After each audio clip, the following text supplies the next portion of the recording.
Hello and welcome to another Writerly Witterings with me, Michael Jex, the tea-drinking author, with a cup of Lady Grey, which is a bit odd. It looks as though they've changed the recipe because it's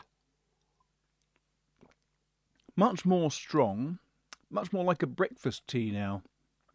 So someone's done some fiddling around with their recipes, which is, for me, okay, because I rather like this, but deeply irritating for my wife, who liked it much lighter. Never mind. I don't care. I'm cracking on.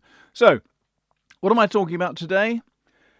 I've been racking my brains for the last couple of days to figure out what to talk about, and I can only think that probably the best thing is to coordinate this video with the fact that on Sunday I'll be joining the latest Smithsonian Journeys tour of Mystery Lovers England. Every year, Smithsonian has one or two trips where they bring people from all over the world, mostly America and Australia, and 20 or 30 of them will congregate, initially at Torquay, where I meet them, and then we go and conduct tours across Dartmoor. I talk about the various legends of the moors, I talk about a bit of the history, but most of all I talk about Sherlock Holmes and the Hound of the Baskervilles, I talk about Kate Ellis and some of her books, I talk about all sorts. And then after a little bit of wandering around, we'll visit the places that were key for Agatha Christie. So we'll go to Dartmouth, we'll see the Grand Hotel, the Imperial Hotel, we'll talk about the ABC murders and take them to Churston.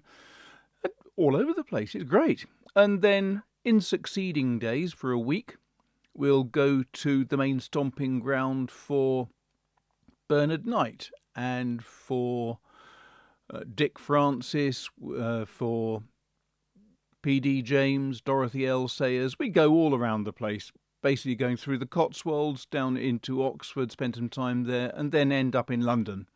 And it's always jolly good fun. The trouble is, it does take a fair amount of time to prepare and plan. So I thought it would be useful, possibly, for those interested in either what I take with me when I go travelling, or the sort of things that I'll be doing when I'm researching a new book. So, for example, some years ago, when I started investigating Agatha Christie, I got hold of a book here, which is invisible to you right now, so I'll pull it out. Trying to find out about Agatha Christie, this has been absolutely magnificent. It's a wonderful book. It explains a huge amount about her and the way she used to write, and it gives examples by going through the various notebooks that she used and compiled. And the nice thing is, for me, as a crime writer, it's really good to note that she works in pretty much the same way as I do. I have notebooks.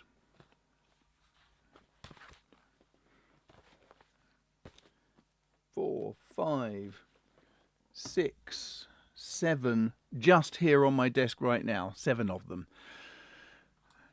And I will use whichever notebook is to hand. So I've got another A4 size notebook in my kitchen. And I'll regularly go back to that one too. And I make notes of all different books. And it's with different pens every time. The ink has a different colour in it every time. So I can tell at a glance, I suppose I've got a bit of a photographic memory. I can tell where I put something and when I put it there, which is useful. When I go away next week with Smithsonian, I will take this notebook. Why this one? Well, it's just a very cheap leather cover that I made for it. But inside there's a Leuchtturm Cahier, and there is a Cult Pens Cahier as well. And the thing about the Cult Pens one is that it's plain paper. It's designed for fountain pens, but the great thing I've discovered is it's ideal as a watercolour notebook. So I've got this with various sketches, various little simple paintings, some slightly more detailed paintings, and that will work very well for me while I'm out and about, because I always have a sketchbook with me. So for example, down here, this is a sketchbook I've been using for really very many years, as you can see, because it's full, just about. It's got about another 30 pages to go before it's completely filled, but it's just handy always to have something with you so that when you're out and about, my daughter's puppy, you can just pick it up and sketch. My dog asleep, lying by the fire. Lots and lots of different pictures of scenes, of people, of initial practice runs at a Christmas card, for example. It's all in there. Trouble is, it is quite fat. So I've migrated my work now when I'm out and about to a thinner, lighter little sketchbook, which hasn't got much in it yet, but this is a sea white sketchbook that is very, very good for watercolour painting. What do you need when you're watercolour painting? Well, first of all, you need some paints. I have here my latest little paint box. Now, I've got several palettes that I use, but this as a travelling palette is superb. It's got two big things about it that I love. One is it takes an inordinate number of paints, and it has not a huge amount of mixing wells, which is sort of nice. It focuses the mind while you're using it. The other thing it has is it comes from Rosa, which is a Ukrainian company, still manufacturing in Ukraine. And I like supporting Ukraine under the brutal attacks of the Russians currently. So I bought this just for that reason, really. And it does jolly well. I use a water brush with it. But I will also take my little pack here. Thank you to Galen Leathers for a wonderful little pencil and sketching pack. And in here there are all of the basic essentials. So there's pencils, water brushes,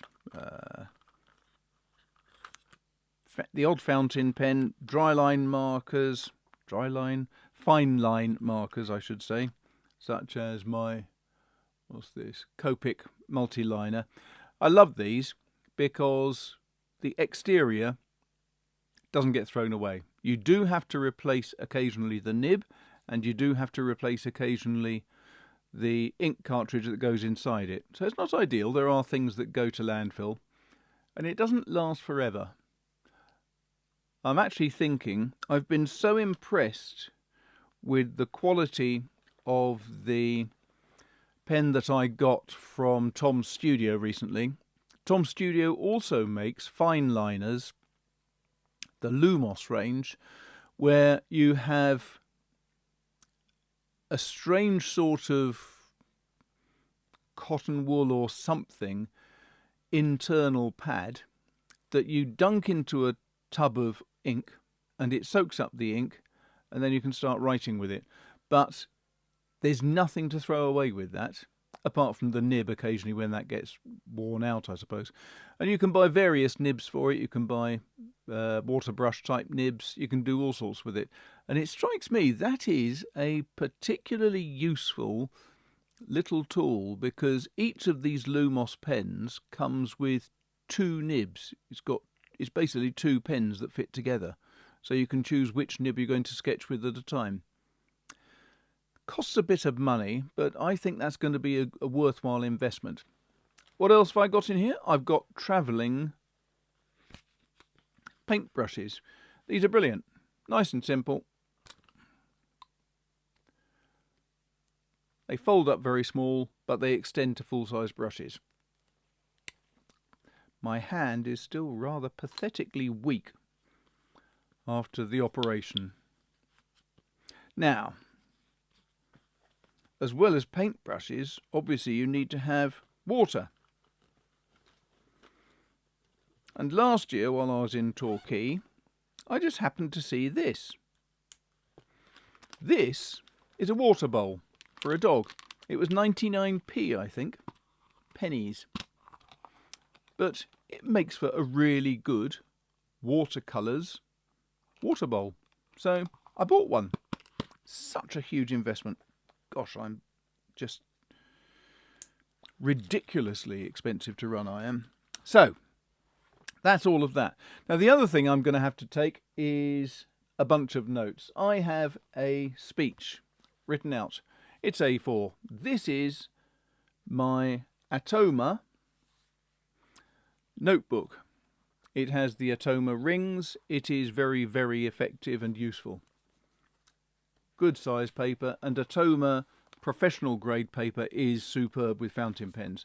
So this is ideal for keeping my speeches, the itinerary and all of that sort of thing all in one good location. But I don't want to carry that with me all the time while we're out and about. So I'm also going to take my two favourite notebooks, my William Hanna A5, which means I have my diary with me and bits of paper that can fall out. But it's ideal because I can have my to-do lists in here. It's got lots and lots of sheets of paper for writing on. Very convenient. And then I can take all of those notes out of there and insert them into this ring binder, because the nice thing about these ring systems is, let's just get to a page, you can tear out these pages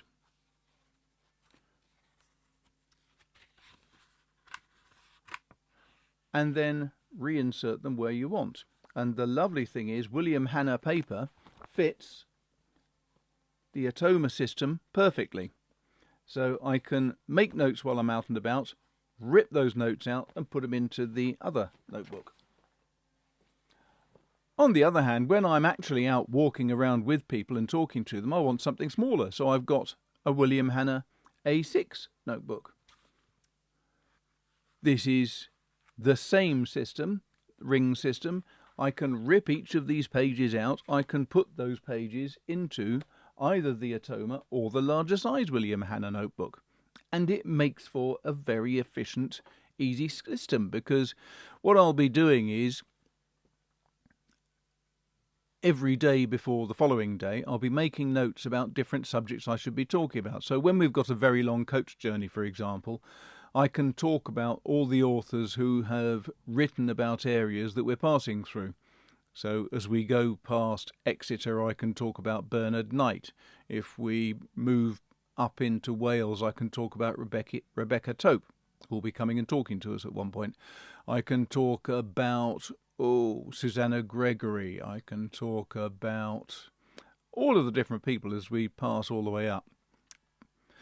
And it's a good idea always to have a series of notes so that as I'm going along, I don't read out complete lectures or anything, but just having the names and the locations, it gives me bullet points that I can then talk around. And no doubt I'll put most of the poor travellers to sleep because they'll all be jet lagged. But at least there will be somebody droning on in the background while they try to get some sleep. Isn't that nice?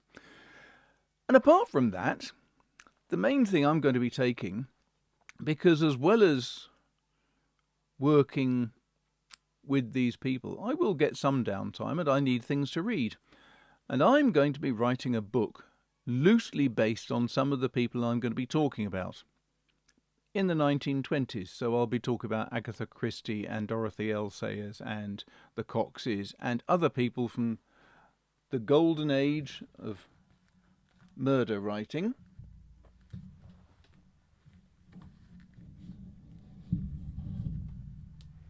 Which means another book I'll be taking with me is The Golden Age of Murder by Martin Edwards, which is a fantastic book.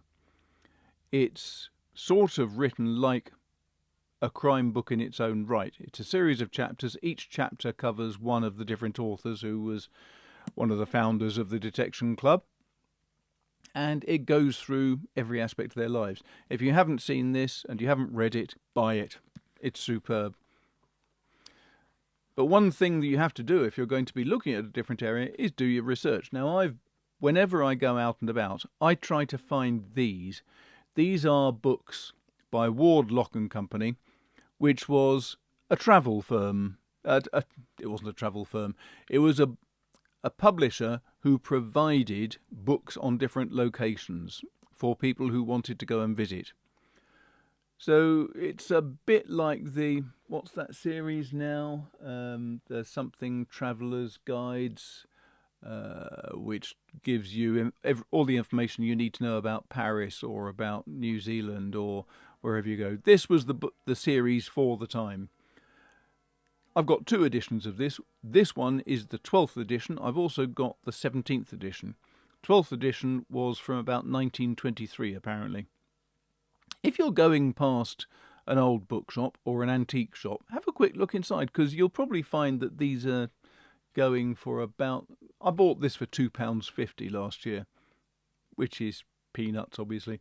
But the great thing is, it tells you everything about the area.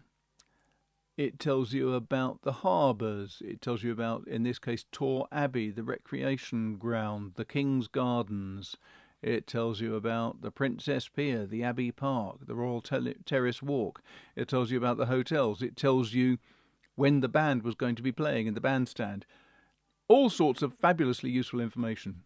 And then what they also have, which is astonishingly useful for a writer, is they all come with maps of the area, showing all of the roads. This is a really cack-handed way of trying to show a map, isn't it? Let's just do it properly. Here you are. So you've got a map of the entire area, which is correct for the time. And what's delightful is when I look at the 17th edition that I have, the map had changed fairly significantly. There had been a lot of new building going on. There was a new bowling club. Ooh. So these things give you lots of period detail at really no cost. You don't have to travel around the country to go to the British Museum to get details. Just go to a local antique shop in the town that you're interested in, and you'll probably find these on sale dirt cheap, because they turn up all the time and people really don't want to buy them. It's only twits like authors that want them.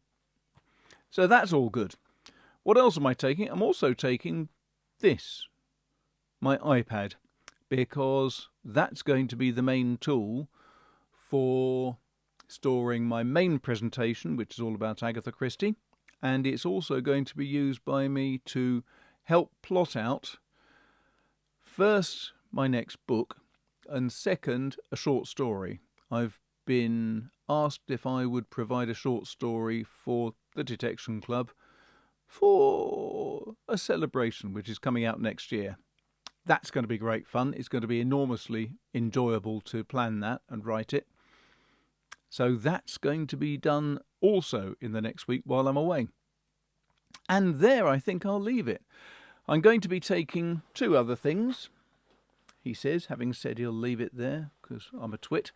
I'm going to be taking the little fountain pen from Tom's studio, because that does take a huge amount of ink, and with this semi-flex nib, it's a joy to use.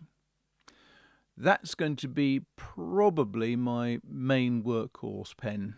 I would love to take my Pineda with me, but I'm not sure I will yet. I might do, but I'm permanently anxious about the thought of losing it, and I adore this pen so much, I really don't want to take it. In the same way, I won't take my Conway Stewart Drake. I adore that pen. It's solid silver, it feels wonderful in the hand, it writes supremely, but it's just a problem waiting to happen. It's all too easy to lose something like that. I will be taking my Bastien pencil. I may well be taking my Bastien pen. Both of these are good workhorse pens. They're a joy to use. The pencil's ideal for sketching as well as planning and plotting. The fountain pen is not the smoothest and softest nib, but it feels okay. And it does write well. It's thoroughly reliable. And if it gets dropped and gets marked, I'm not bothered. It's not a hugely expensive pen, and it is a very robust pen.